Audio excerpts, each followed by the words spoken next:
시간이 되었습니다. 이제 우리 사도신경 하심으로 우리의 신앙을 하나님께 고백하겠습니다. 나는 전능하신 아버지 하나님 천지의 창조주를 믿습니다. 나는 그의 유일하신 아들 우리 주 예수 그리스도를 믿습니다. 그는 성령으로 잉태되어 동정녀 마리아에게서 나시고 본디오 빌라도에게 고난을 받아 십자가에 못 박혀 죽으시고 장사된 지 사흘 만에 죽은 자 가운데서 다시 살아나셨으며 하늘에 오르시어 전능하신 하나님 우편에 앉아 계시다가 거기로부터 살아있는 자와 죽은 자를 심판하러 오십니다.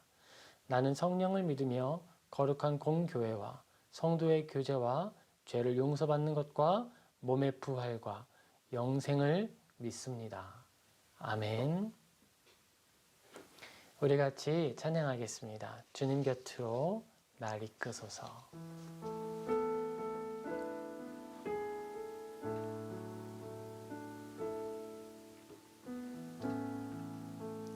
주님 곁으로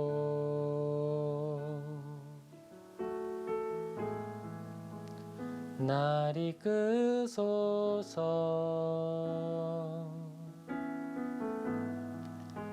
내 모든 것 다 드리며 주 음성 듣기 원하네. 나의 참 소망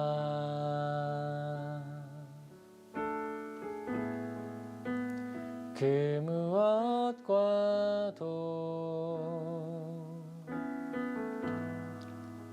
바꿀 수 없는 주 사랑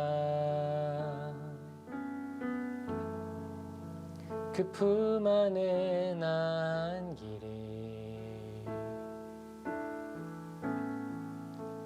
주님의 길로 인도하소서.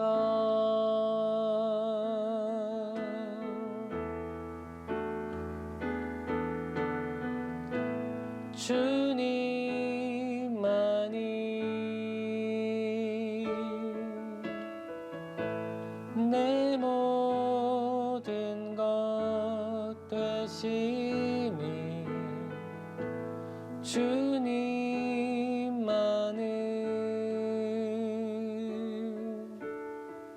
더 알게 하소서.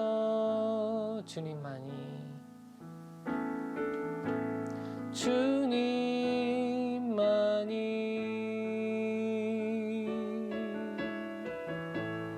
내 모든 것 되시니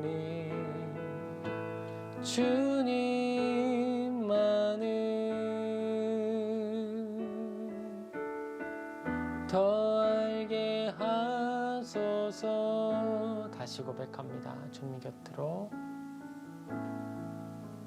주님 곁으로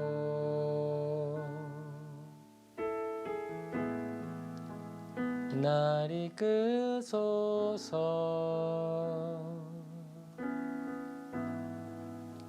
내 모든 것 다 드리며 주 음성 듣기 원하네.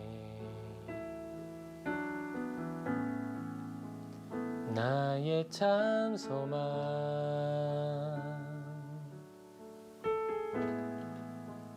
그 무엇과도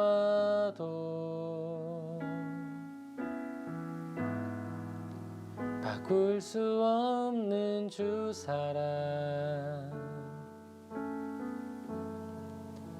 그 품 안에 난 길이 주님의 길로 인도하소서.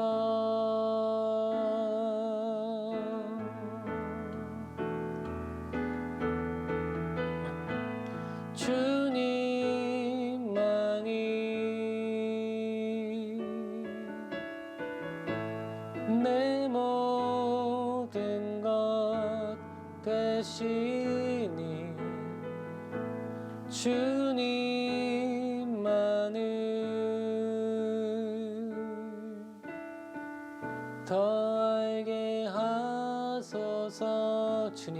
내 모든 것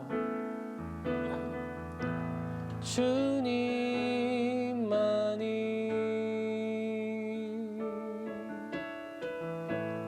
내 모든 것 되시니 주님만은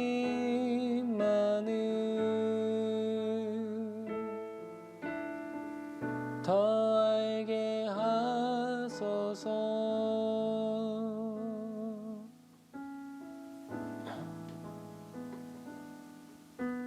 주님 큰 영광 받으소서.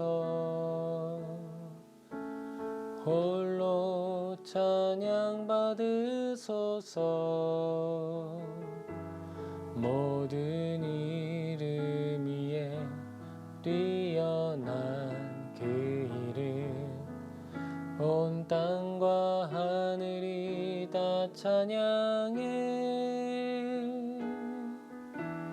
겸손하게 우리 무릎 꿇고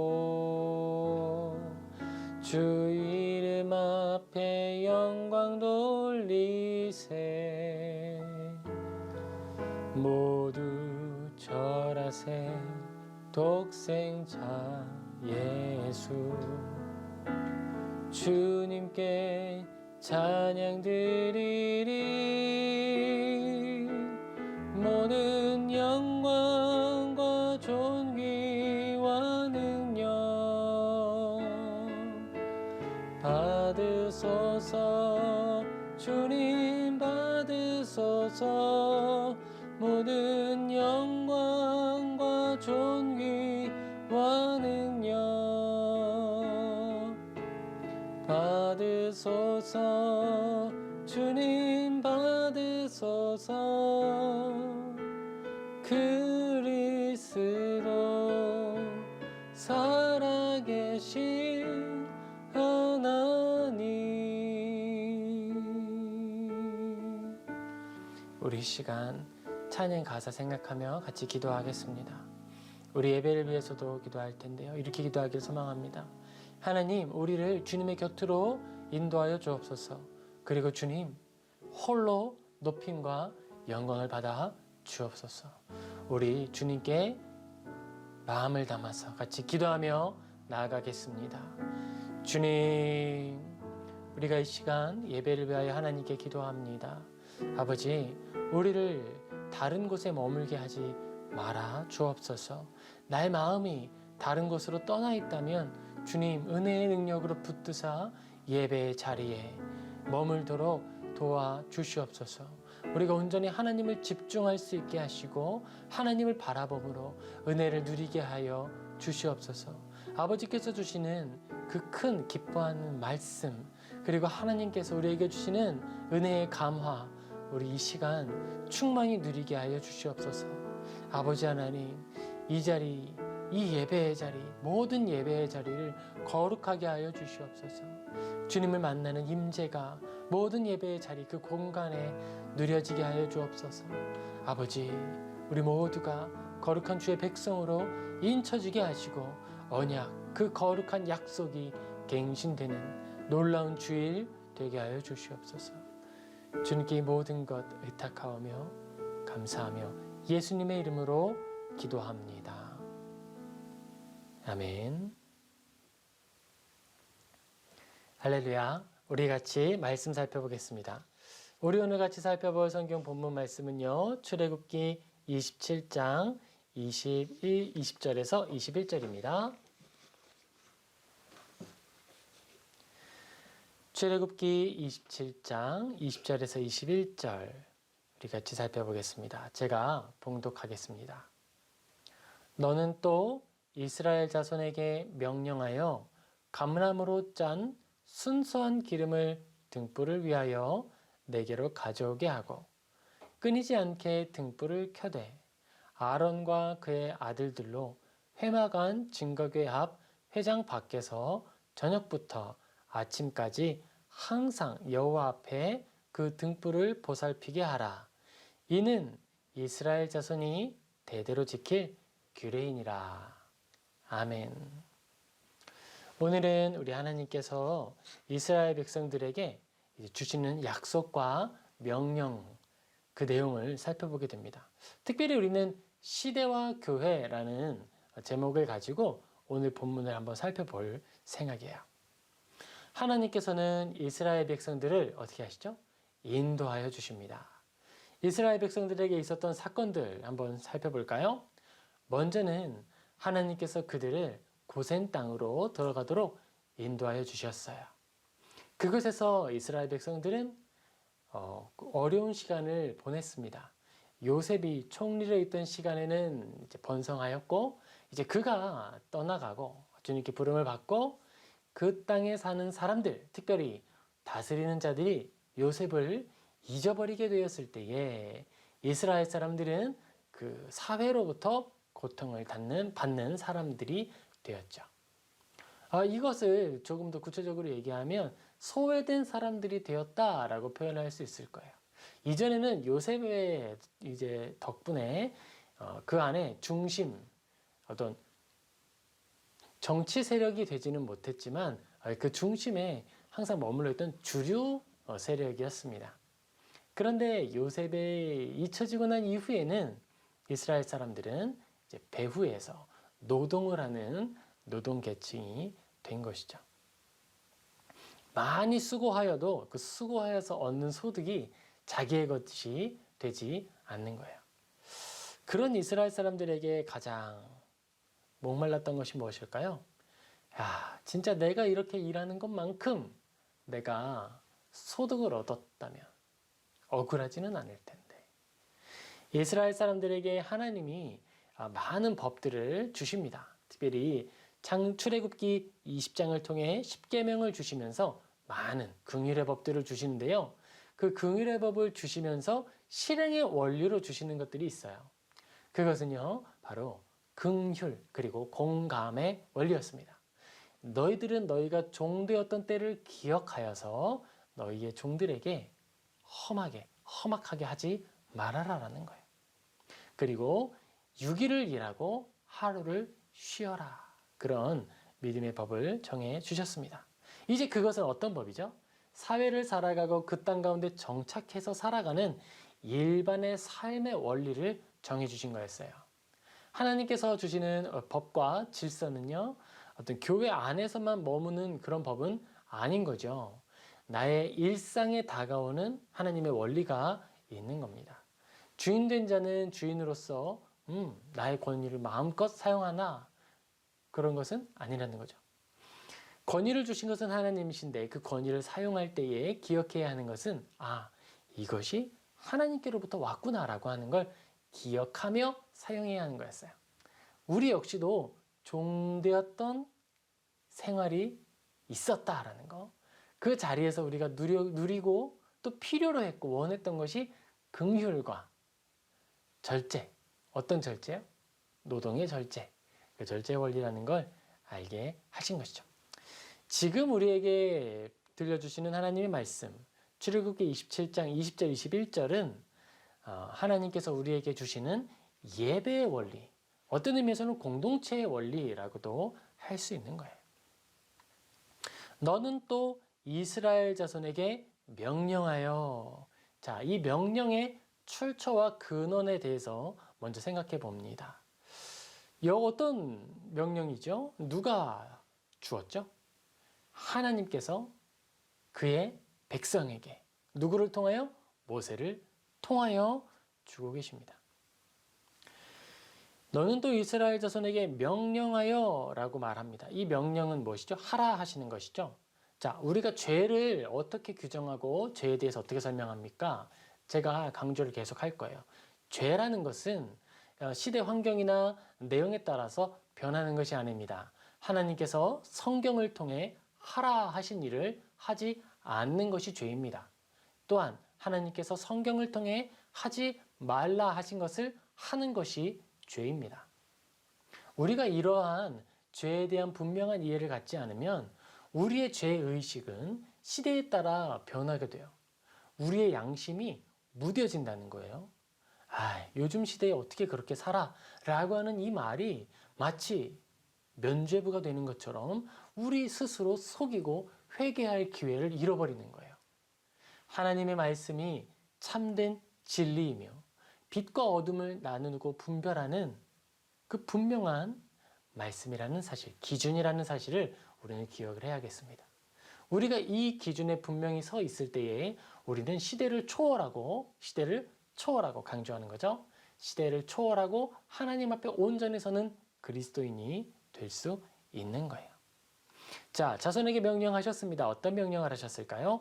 감나무로 짠 순수한 기름을 등불을 위하여 내게로 가져오게 하고 하나님께로 가져오게 하라. 어떤 것을요? 순수한 기름을, 등불을 위하여. 기름을 가져오는데 그 기름을 가져오는 목적은 등불에게 주기 위하여서 가져오는 거예요. 자, 그리고 그것을 끊어지지 않게 합니다. 등불을 켜되 아론과 그의 아들들로 지정된 사람들이 있죠. 아론과 그의 아들들로 지정된 사람들로 회막 안에 증거계 앞 회장 밖에서 하나님이 정해주신 장소가 있습니다. 그 장소에서 저녁부터 아침까지 항상 여호와 앞에 등불을 보살피게 하라. 처음에는 기름을 가져오라 했어요. 그런데 그 후에는 등불을 보살피게 하라 하였습니다. 이것은 이스라엘 자손이 대대로 지킬 규례이니라. 이게 오늘의 본문 말씀이고 그 내용을 분석한 것이죠.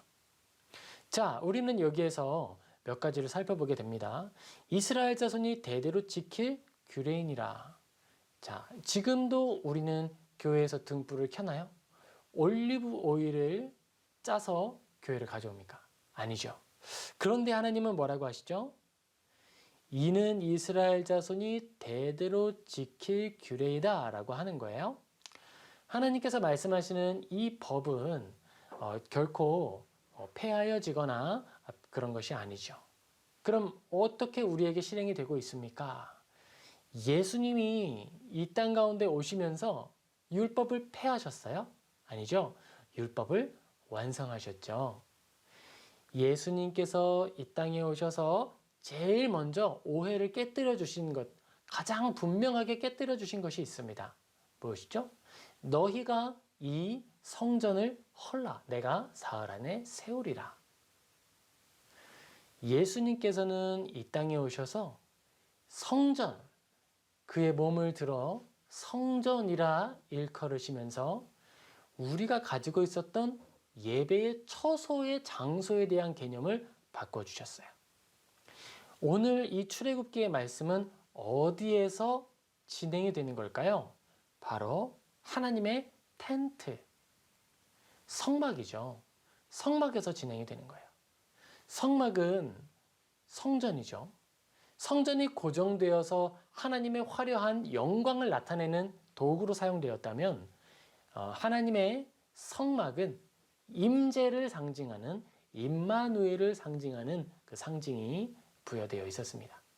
이스라엘 백성의 중심에 이스라엘 12지파가 성막을 중심으로 둘러싸서 진을 치고 있었거든요.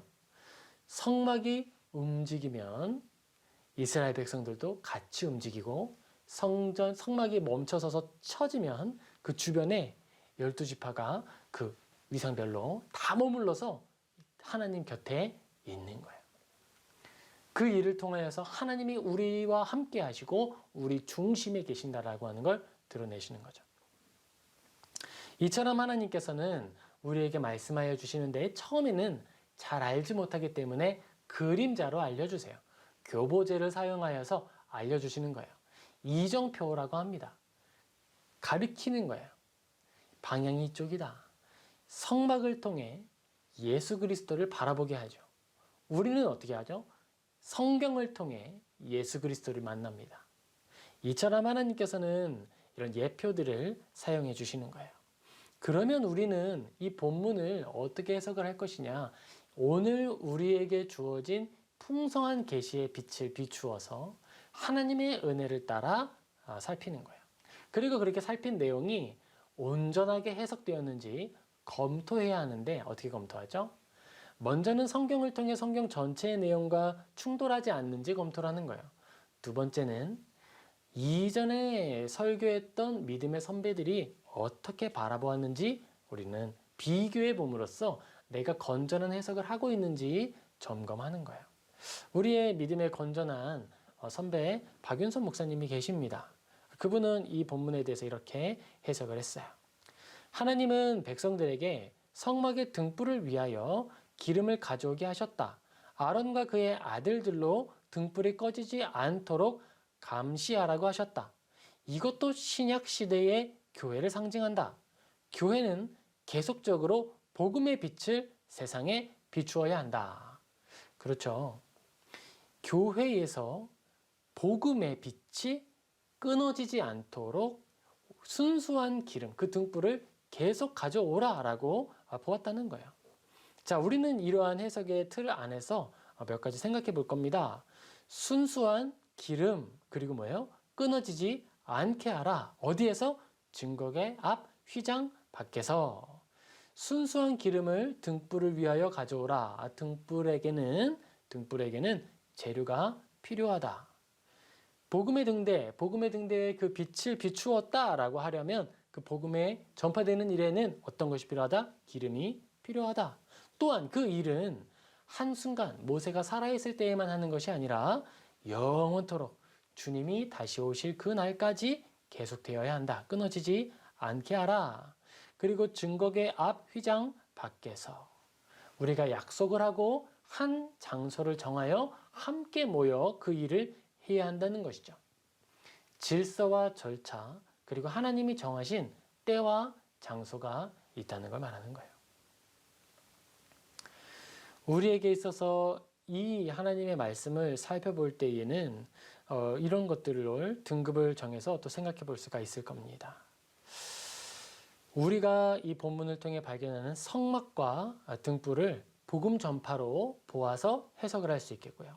이 성막과 등불을 교회의 보존 그 자체를 보아서 해석을 할 수 있을 거예요. 그리고 이 성막과 그 등불을 기도의 연속성으로 또한 볼 수가 있을 겁니다. 하나님께 나아가는 사람들, 이스라엘 사람들, 그런 연속성에서 우리들에게 해당하는 말씀이 되는 거죠. 너희들은 이스라엘 자손에게 명령하여라 라고 하는 이 명령의 대상이 우리가 되는 거예요. 왜냐하면 하나님의 거룩한 약속 안에서 믿음을 따라 하나님의 자녀가 되었기 때문이죠. 우리는 이스라엘 이름이 없잖아요. 히브리어로 된 나의 이름이 없잖아요. 그렇지만 내 안에 누가 계시죠? 성령님께서 예수 그리스도를 구주로 고백하게 도와주심으로써 내가 믿음의 이스라엘 자손이다라고 하는 걸 고백할 수 있게 되는 거예요. 자, 이제 우리 좀 한번 첫 번째 살펴보도록 하겠습니다. 자, 성막의 등불을 복음의 전파로 살펴볼 경우 우리는 어떻게 생각해 볼 수 있을까요? 사실 이러한 이야기를 살펴볼 때요, 우리는요 좀 역사를 생각하며 살펴볼 필요가 있습니다. 왜일까요? 이 역사에 대하여서 우리는 나침반과 같은 역할이라고 이해를 해야 하는 거예요.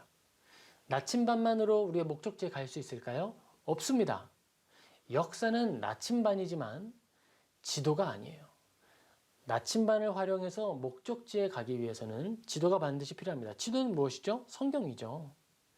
역사는 우리의 안내자가 되어야 합니다. 우리를 시대와 다른 시대의 부적절한 영향으로부터 탈출시키기 위하여서, 공기의 압력과 환경의 폭정으로부터 우리를 균형과 해석의 길로 안내하기 위하여서 이 역사라고 하는 나침반이 필요한 거예요. 안개 속을 헤매는 우리들의 나침반이 되어야 합니다. 아까 제가 말씀드렸죠. 우리가 죄에 대한 분명한 이해를 가지지 않으면 이 시대가 말하는 시대의 환경 속에서 죄에 대한 이해가 무뎌지는 거예요. 아니, 혼전순결이 죄가 아니라고 말하는 일반적인 문화를 살아가고 있지 않습니까? 그렇게 말하는 순간 고리타분하다고 말하게 되는 거예요. 남자와 여자가 차이가 있다라고 말하는 교회에 대해서 세상이 비난을 시작하고 있고 준비하고 있습니다. 자녀의 생명에 대하여서 얼마나 귀하고 아름다운 것인지 이야기하지 않는 시대를 살아가고 있어요. 그렇지만 우리는 성경을 통해 발견하죠. 아하, 이 시대가 이 지도에서 치우쳐가고 있다. 내가 지금 서 있는 자리가 어디에서 얼마나 멀어졌는지, 어디를 바라보고 있는지 검토할 수 있게 되는 거예요.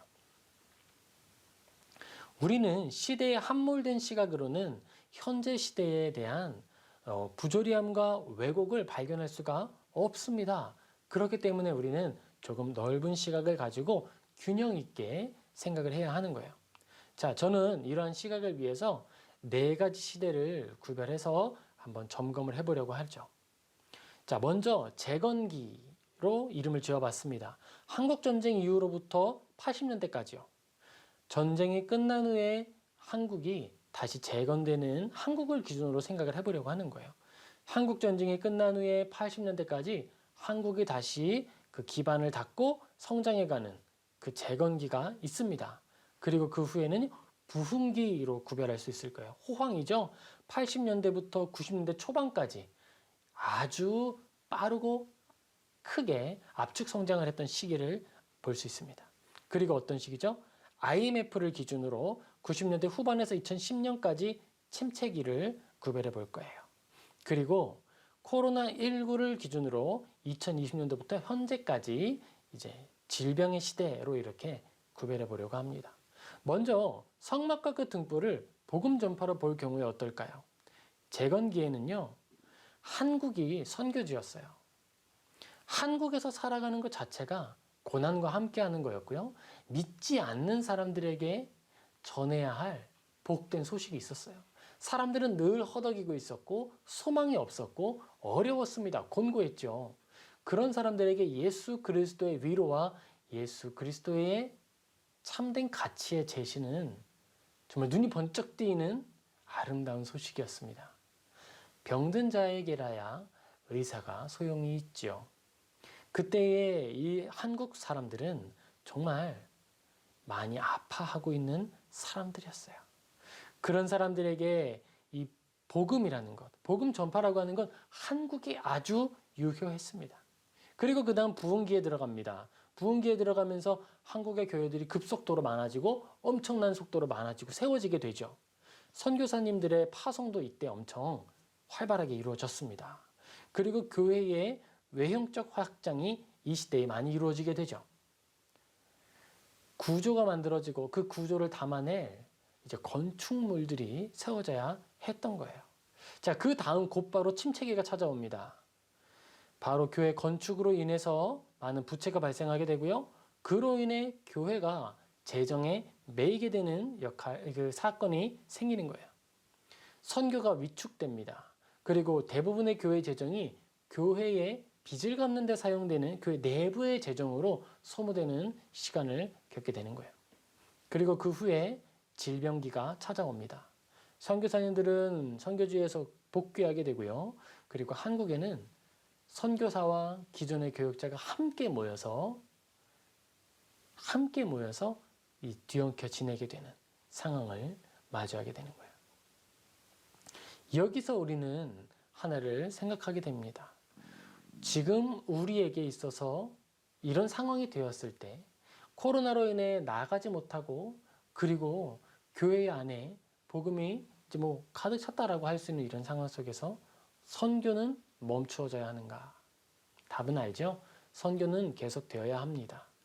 이제 우리는 해외로 나가서 어떤 의미에서는 낙후된 지역에 건물을 세우고 그 자리에 어떤 교육을 제공하거나 제왕적 선교의 모델로서 무엇인가 제시하는 그런 선교적 모습이 아니라 이제는 우리 안에 있는 다문화 가정과 우리 안에 있는 다양한 사람들, 다양한 부류의 사람들을 찾아가서 낮추어진 상태로 섬기는 그런 선교가 계속 이루어져야 하겠습니다.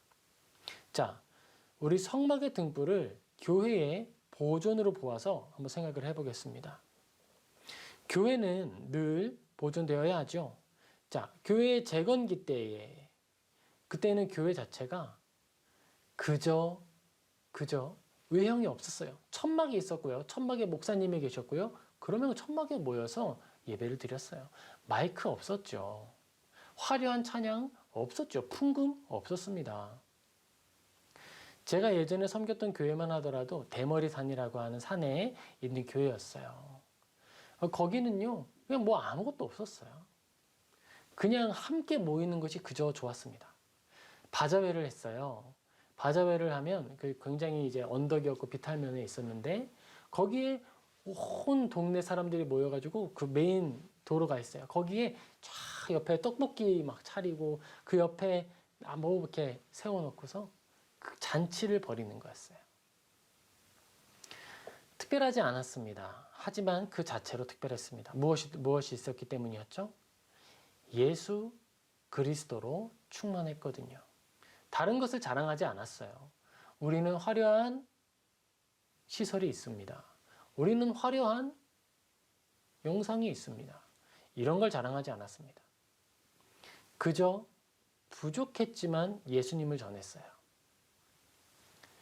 부흥기에 접어들어갑니다. 이제 교회가 이제 건물을 갖추게 되었습니다. 어떤 교회들은 2번, 3번의 건축을 하기도 했죠.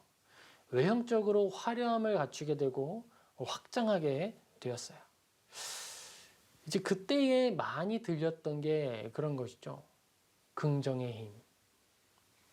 IMF를 전후로 했을 때 긍정의 힘이라는 책이 굉장히 센세이션을 일으키면서 믿으면 잘 된다, 믿으면 성공한다라고 하는 공식을 제시하기 시작했습니다.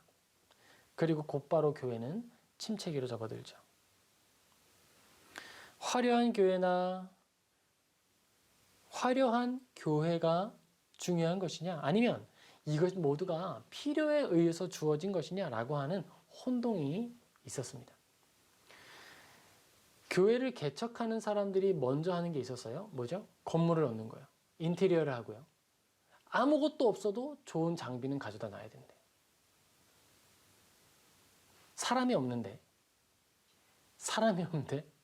일단은 좋은 시설부터 갖추고 보는 거예요. 혼동이죠. 그리고 이런 사례도 생기게 됩니다. 그렇게 준비를 했어요. 그럼 그 모든 것이 어디서 왔어요? 교역자들이 뭐 언제나 뭐 좋은 기업 활동을 하다가 목사로 부름을 받아서 섬기는 분들도 있어요. 그런데 대부분은 그렇지 않죠. 그런데 그런 분들이 그렇게 시작을 합니다. 어떻게 되죠? 그 모든 것을 어떻게 감당하느냐? 믿음으로 주님이 주시면 감당하겠습니다. 그리고 사람들이 오면 그걸 나누어서 이양하겠다는 거예요. 빚을.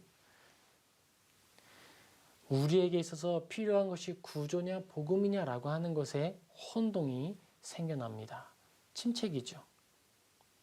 그리고 그 후에 우리에게 질병기가 찾아오게 됩니다. 모이고 싶어도 모일 수 없어요. 화려한 장비를 준비해놨는데 누릴 수가 없어요. 누구도 원하지 않아요. 우리에게 주는 시사점이 있는 겁니다. 그런데 여러분, 오늘날 우리가 바라보는 이 시대, 이런 흐름이 오늘 우리에게만 있었을까요? 한국에만 국한되는 이런 모델인가? 그건 아니에요.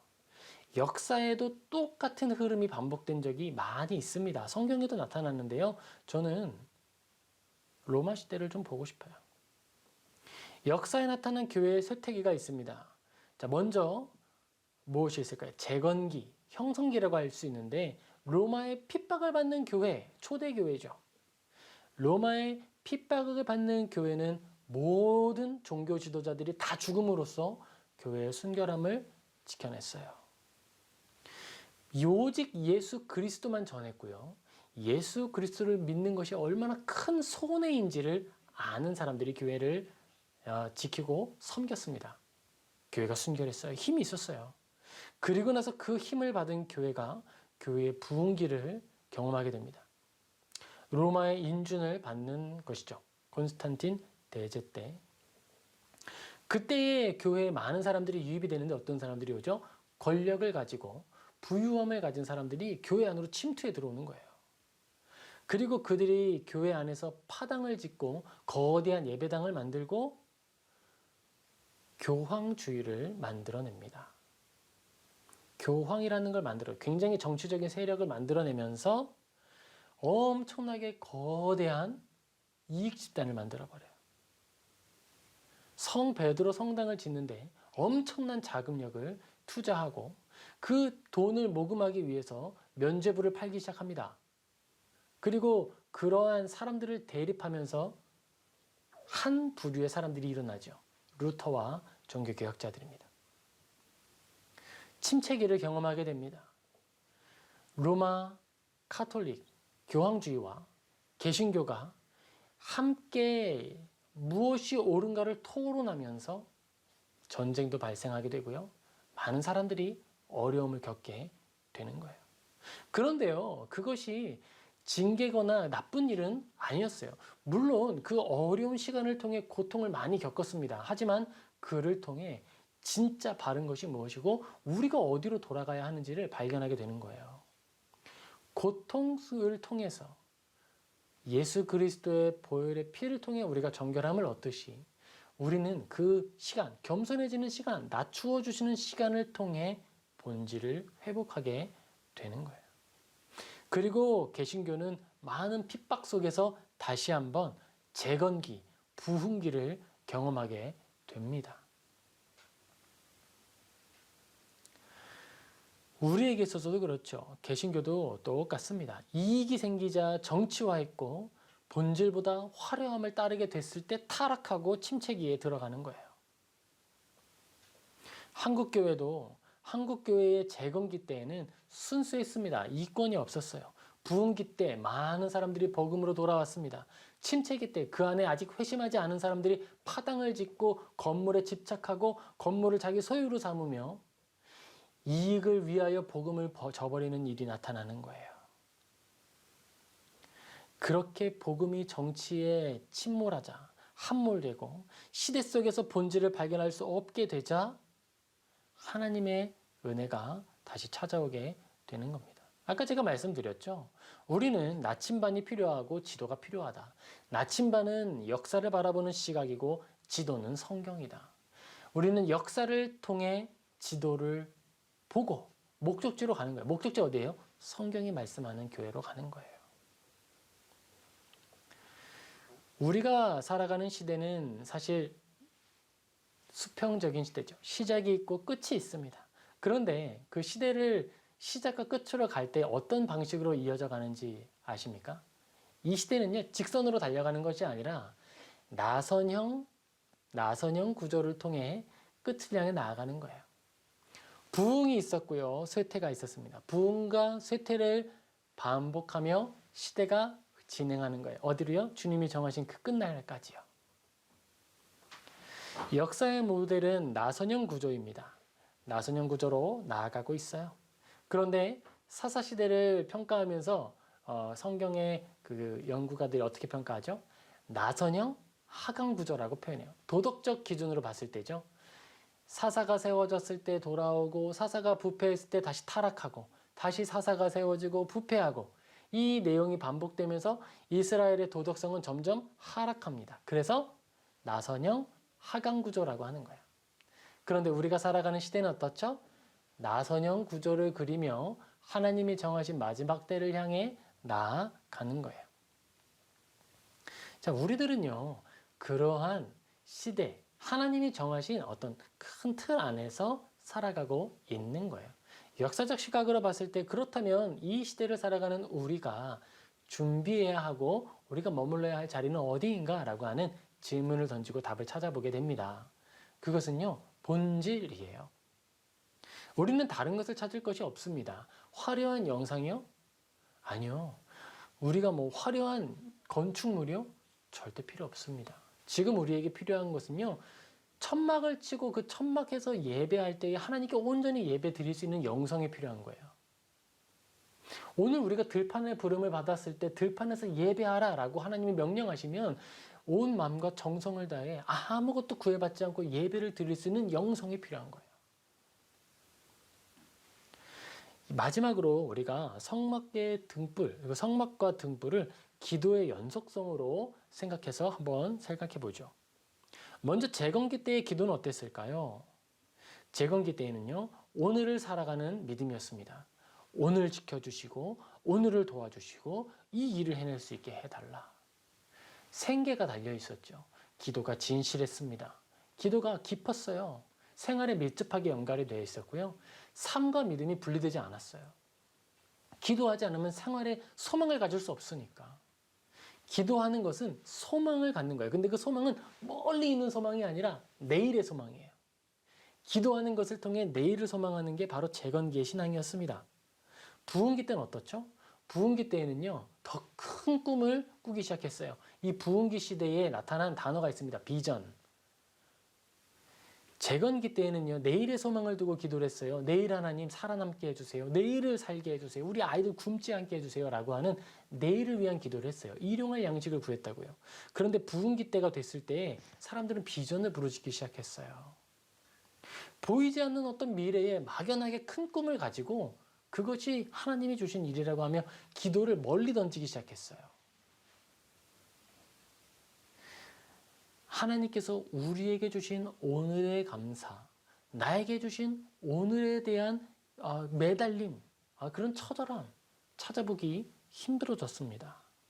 침체기 때는 어땠을까요? 침체기 때가 됐을 때는요, 영적으로는 침체기지만 여러분 상황적으로는 어떻죠? 굉장히 부유한 시기예요. 여로보암의 시대가 있었고 아합의 시대가 있었죠. 아합의 시대 때는요, 영적으로는 굉장히 타락했지만 경제적으로는 부유했던 시기였습니다. 우리도 똑같아요. 우리가 네 가지 시기로 구별해서 침체기를 세 번째에 뒀지만 이 침체기 때가 기독교인의 재정 상태로 봤을 때는 최상 절정기인 거예요. 교회가 부자였고요. 20억, 30억씩 교회에 쌓아두고 있는 교회들을 제가 봤어요. 경도가 50명인데. 교회의 부유함이 절정을 치닫고 있을 때 바로 그때가 언제예요? 침체기예요. 그때의 기도는 어땠을까요? 기도는요, 거룩하고 진실한 기도의 말들을 잃어버렸습니다. 기도 제목이 무엇인가요? 여쭤보면 요즘 입맛이 너무 많아서 기도 제목이에요. 입맛이 좀 줄어들게 기도해 주세요. 하나님 앞에 드려질 거룩하고 진실하고 절박하고 탁월했던 그 기도의 단어가 입맛이 너무 많은 게 기도 제목입니다. 라고 하는 단어로 바뀌게 된 거예요.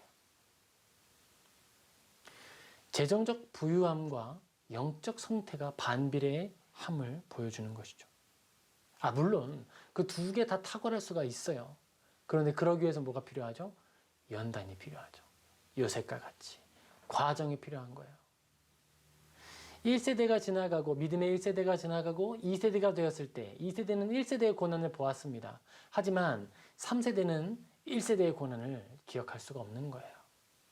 여호수아의 여정을 함께했던 사람들이 살아있는 동안에는 이스라엘 사람들이 여호수아서 안에 머물러 있었습니다. 하지만 여호수아를 기억하는 사람들이 없게 되었을 때 그때는 어디로 가는 거예요? 사사기로 가는 거예요. 그때에는 더 이상 여호수아를 기억하는 사람이 없는 거예요. 요셉을 기억하는 사람이 이집트에 더 이상 없었을 때 하나님의 사람들은 고통받기 시작했습니다. 하나님의 사람들이 내일, 오늘의 나의 삶에 대한 절박한 기도, 믿음과 삶을 분리시키는 순간 영적 침체가 절정에 다다르는 거예요.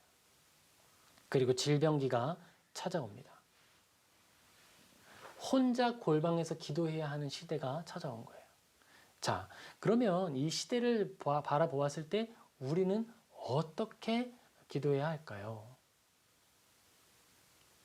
동일합니다. 골방에서 카타콤에서 기도하며 주님의 도우심을 구하였던 바로 그 믿음의 선배의 영성이 오늘 우리에게 필요한 거예요. 골방에서 주님 앞에 나아가는 그 기도의 시간이 필요한 겁니다. 나를요, 쪼개는 거예요. 아주 솔직하고 아주 신랄하게 주님 앞에 드러내는 거예요. 고백합시다. 우리가 부유함을 좋아했다고, 편안함을 좋아했다고, 그것이 너무 좋다고, 지금도 그걸 찾고 있다고. 지금도 화려한 것들을 찾고, 화려한 걸 추구하고, 화려한 것만 원한다면 아직 침체기를 벗어날 준비가 안 된 거죠. 그런데 물론 우리에게 주어진 이 질병기는요, 이제 시작이에요. 하나님이 온전한 이 시간을 보내게 하셔서 예레미야 때 얼마나 사람들이 죄가 많았습니까? 하지만 예레미야의 그 심판이 실행되고 나서 70년이 지난 후에는 사람들이 또 순결한 사람들이 나타나서 이스라엘을 재건했죠. 우리도 그렇게 될 거예요. 우리에게 주어진 이 시간을 정화의 시간으로 여기고 정화의 믿음을 갖기를 간구하며 진실하게 기도하는 사람들이 그루터기가 될 겁니다. 그리고 그 사람들은 다시 준비될 재건기 시대에 사용받게 될 거예요. 왜냐하면 이 재건기라고 하는 시간은 그렇게 짧지 않거든요. 내가 오늘 이 자리에 안주하고 부유함에 만족함으로 침체기에서 쓰러져 버릴 사람이 될 것인가? 아니면 이 침체기를 바라보고 그 안에서 회개함으로 재건기를 준비하는 마중물이 될 것인가? 그 선택은 여러분에게 달려 있는 거예요. 저는 개인적으로 모든 사람들이 재건기에 쓰임받는 그루터기가 되기를 축복합니다. 그리고 소망합니다. 복음 전파와 교회와 이 기도에 대해서 우리 한번 진실하게 생각해 보기를 소망해요. 우리 선교하는 그 모든 열심이 식어져서는 안 되겠습니다. 하지만 그 선교가 이제는 비행기를 타고 나가는 선교가 아니라 제왕적 선교, 그런 선교들이 아니라 낮추어 섬기는 지역의 선교, 그리고 불의한 건축을 추구하는 것이 아니라 건전한 불편을 감수하는 교회의 본질을 이루어가는 것. 방법이 아닌 복음으로 건물이 아닌 사람을 세우는 교회의 모습을 회복하는 것. 그게 우리의 여정이 되어야 되겠죠. 그리고 우리의 세속적인 기도를 이제는 멈추고 진실하게 하나님의 나라를 찾고 구하는 기도를 우리가 회복해야겠습니다. 시대의 개혁은 많은 것을 가진 사람들로부터 나타나지 않아요. 언제나 갱신과 개혁은 아무것도 갖지 못한 사람들로부터 시작됩니다. 다르게 생각할 수 있거든요. 내가 놓쳐서 잃어버려야 할 것이 보이지 않아요. 우리가 지금 놓치고 있는 것이 무엇인지 바라볼 수 있죠. 우리는 또 하나 기억해야 할 것이 있습니다. 우리가 이런 생각을 가지고 마인드를 가지고 있다고 해서 이전 교회와 나중 교회를 분리하면 절대 안 되는 거예요. 왜냐하면요, 교회는 늘 연속적이었거든요. 교회는 늘 연속적이었습니다. 이 하나의 주인을 섬기는 몸이기 때문에, 지체이기 때문에. 그리고 나의 믿음 자체가 나 혼자 막 나온 게 아니잖아요. 나를 섬겨주었던 그 교회가 지금 침체기에 있다라고 말하는 그 교회 아닙니까? 그 교회의 선생님들이 눈물로, 기도로, 사랑으로 먹여주고 섬겨주었기 때문에 지금 이 믿음이 있었잖아요. 우리들 모두가 그렇지 않습니까? 그러니까 이제 우리는 이전의 교회와 우리를 분리시키는 것이 아니라 이전 교회의 연약함을 들고 주님 앞에 나아가는 거예요. 주님 도와주세요. 우리와 함께 해주세요. 라고 나아가는 거예요. 나는 의롭고 너희는 불의하다라가 이런 게 아니라 주님, 우리에게 은혜가 필요합니다. 라고 구하는 감사와 겸손의 영성이 필요한 거예요. 감사는요, 이전 세대의 교회를 섬겨주셨던 많은 은사님들을 향한 감사의 영성이 있어야 돼요. 그리고 겸손의 영성이 있어야 돼요. 말씀 앞에 나를 낮추어서 내가 죄인이구나, 내가 바로 죄인이구나, 내가 그 모든 혜택을 누려왔던 죄인이구나 라고 하는 걸 인정하는 겸손의 영성이 있어야겠습니다. 우리는 교회의 변화, 개혁이 아니라 개선을 추구할 텐데요. 우리는 교회의 개선을 추구하면서 감사와 겸손으로 그리고 사랑으로 그 모든 일들을 이루어 가야겠습니다. 우리는 하나님의 섭리를 알고 있어요. 창조하신 하나님께서 그의 모든 뜻을 섭리하심으로 이루십니다. 오늘 우리 교회에 나타난 모든 일들이 하나님의 섭리예요. 그리고 우리는 그 섭리를 바라볼 때에 감사함으로, 겸손함으로 받아들이고 또 다음 세대를 세워나가는 저와 여러분이 되어야겠습니다. 시대의 사명을 감당하는 저와 여러분 되기를 주님의 이름으로 축복합니다. 아멘. 같이 기도하겠습니다. 사랑과 은혜가 충만하신 아버지 하나님, 우리가 시대의 사명자로 부름을 받아 이 시간 하나님 앞에 나아갑니다. 아버지, 우리가 이전 교회와 나중 교회를 분리시키는 죄를 짓지 않도록 도와주시옵소서. 그리하여 우리가 이전 교회로부터 섬김을 받아 여기까지 왔음을 감사하는 은혜로운 영성을 가지게 하여 주옵소서. 또한 하나님, 우리가 이 다음 재건기를 준비하는 마중물로서 역할을 할 수 있도록 또한 능력을 더하여 주시옵소서. 말씀 위에 말씀을 더하여 주옵시고 진실한 영성을 더하사 아름다운 예배를 섬길 수 있게 하시며 우리가 머무는 모든 자리에서 예배를 드리는 자들이 되게 하여 주시옵소서. 경제가 어렵고 삶이 팍팍한 이 시간 일용할 양식을 두고 치열하게 기도하며 하나님을 찾고 부르짖게 하시고 주님 안에 소망을 발견하게 하여 주시옵소서. 주님께 이 모든 것 맡기고 감사드리며 예수님의 이름으로 기도합니다. 아멘. 아멘. 우리 같이 이 시간 우리 하나님께 찬송가 213장 같이 찬양하면서 봉헌하겠습니다. 3절, 4절, 5절 찬양합니다. 나의 음성 들으리 주여 받아주셔서 주의 진리 말씀만 전파하게 하소서.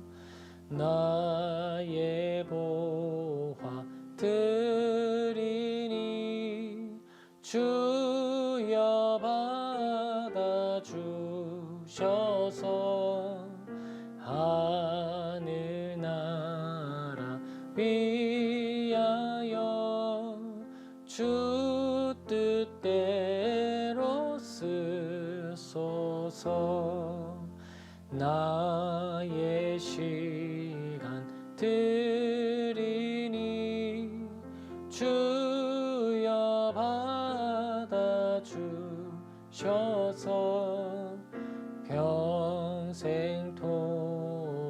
주 위에 봉사하게 하소서. 아멘. 기도하겠습니다. 아버지 하나님, 우리에게 이 모든 삶의 자리와 생명과 은사와 재정을 허락하여 주심에 감사를 드립니다. 아버지, 저는 아무 자격도 없는데, 저는 주님께 받은 생명을 온전히 하나님께 돌려드리지 않았는데, 그런데도 하나님은 오늘도 신실하게 나에게 생명을 허락하여 주시었습니다. 이 모든 생명을 주님 받아 주시옵소서. 아버지, 나에게 주어진 모든 것이 하나님의 것임을 고백하며 그중 일부를 떼어 주님께 올려드리오니 받아 주시옵소서. 이 예물을 준비한 손길마다 주님의 은혜와 사랑이 충만하게 누려지게 하시고 흘러넘치게 하시고 그 가정에 넘쳐 그 가정 안에 자녀에게로, 자녀의 자녀에게로, 이웃의 가정에게로 흘러가게 하여 주시옵소서. 아버지 하나님, 이 모든 예물이 사용되는 자리마다 주님의 은혜, 그 사랑, 복음이 전파되게 하시고 쓰러진 영혼들이 위로함을 얻게 하여 주옵시고 주님의 거룩한 사랑을 전했던 선교사님들을 위하여 사용될 수 있도록 도와 주시옵소서. 연약한 지체들을 잘 도울 수 있는 지혜와 능력도 또한 더하여 주시옵소서. 예물을 미처 준비하지 못한 손길 위에는 주님 은혜를 베풀어 주시어서 그들이 소득을 얻게 하시고 주님의 위로를 얻게 하시고 주님께 돌려드려 그 은혜를 누리는 기쁨이 무엇인지, 하나님이 이미 주신 것을 더 크게 갚아주시는 그 사랑이 무엇인지 아는 놀라운 믿음과 위로가 있게 하여 주시옵소서. 주님께 우리의 모든 시간과 생명, 소유를 올려드리고 모든 것에 감사드리며 이 모든 것 예수님의 이름으로 기도합니다. 아멘. 축도하겠습니다. 이제는 주 예수 그리스도의 은혜와 거룩하신 하나님의 사랑과 성령의 교통하심이 이 자리에 다시 한번 믿음을 새롭게 하기로 다짐하는 모든 사람들의 머리 위에 이제로부터 영원토록 항상 함께 있을지어다. 아멘.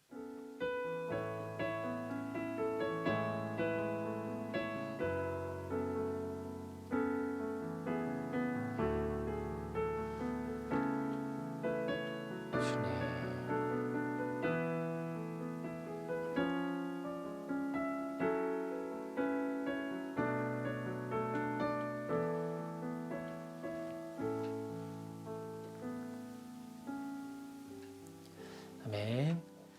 길위의 교회는 주일 오전 11시에서 12시 그리고 금요일 저녁 8시에서 9시 기도회와 예배가 드려집니다. 함께 하시길 원하는 분들 참여해 주시면 좋겠고요. 그리고 늘 삶의 자리에서 하나님께 영광 돌리는 삶 사시기를 축복합니다. 이것으로 모두 마치겠습니다. 감사합니다.